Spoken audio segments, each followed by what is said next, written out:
नमस्कार दोस्तों, स्वागत है आपका हमारे इस चैनल में। आज हम बताएंगे आपको किस ऋषि ने राजा परीक्षित को दिया श्राप, जिस कारण हुआ कलयुग का आरंभ। आइए जानते हैं इस वीडियो में। सतयुग, त्रेता युग, द्वापर युग और कलयुग, जिसमें से कलयुग चल रहा है। लेकिन क्या आप जानते हैं कि यह कलयुग एक ऋषि के श्राप के कारण फलीभूत हुआ है। आइए जानते हैं कि वह कौन से ऋषि हैं जिनके श्राप के कारण कलयुग आया और उन्होंने यह श्राप क्यों दिया। हिंदू धर्म में प्राचीन काल से ही ऋषि मुनियों का विशेष महत्व रहा है। ऋषि मुनियों द्वारा ही राजाओं से लेकर आम जनता तक को शिक्षित करने का काम किया जाता था। ऋषियों के श्राप को बहुत ही प्रभावशाली माना जाता था। आज हम आपको श्रृंगी ऋषि द्वारा दिए गए ऐसे श्राप के बारे में बताने जा रहे हैं जिनके कारण कलयुग फलीभूत हुआ। यह श्राप श्रृंगी ऋषि द्वारा राजा परीक्षित को दिया गया था। आइए जानते हैं इसके पीछे का कारण। राजा परीक्षित की कथा।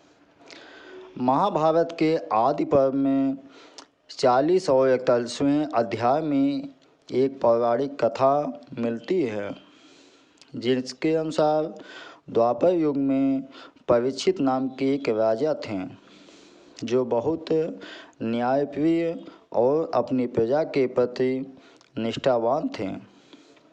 राजा परीक्षित धनुर्धर अर्जुन के पौत्र और वीर अभिमन्यु के पुत्र थे।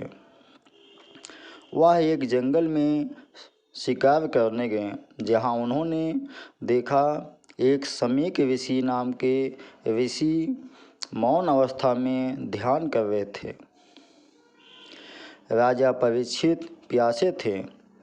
उन्होंने समीक ऋषि से पीने के लिए पानी मांगा, लेकिन ऋषि ध्यान में थे, इसलिए वह राजा की बात का कोई उत्तर नहीं दिया।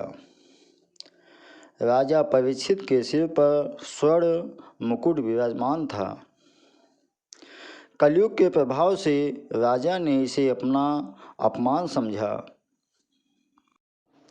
गुस्से के कारण राजा परीक्षित ने उनके गले में मरा सांप डाल दिया। जब इस बात का पता समीक ऋषि के पुत्र श्रृंगी ऋषि को लगा तो वह क्रोध में आकर राजा परीक्षित को श्राप दे देते हैं। यह दिया श्राप। अपने पिता के अपमान पर श्रृंगी ऋषि राजा परीक्षित को यह श्राप देते हैं कि 7 दिन में नागराज तक्षक उन्हें डस लेगा और उनकी मृत्यु हो जाएगी। श्राप के कारण राजा को 7 दिन के बाद नागराज तक्षक ने डस लिया और उनकी मौत हो गई। राजा परीक्षित की मृत्यु के बाद से कलयुग की शुरुआत मानी जाती है।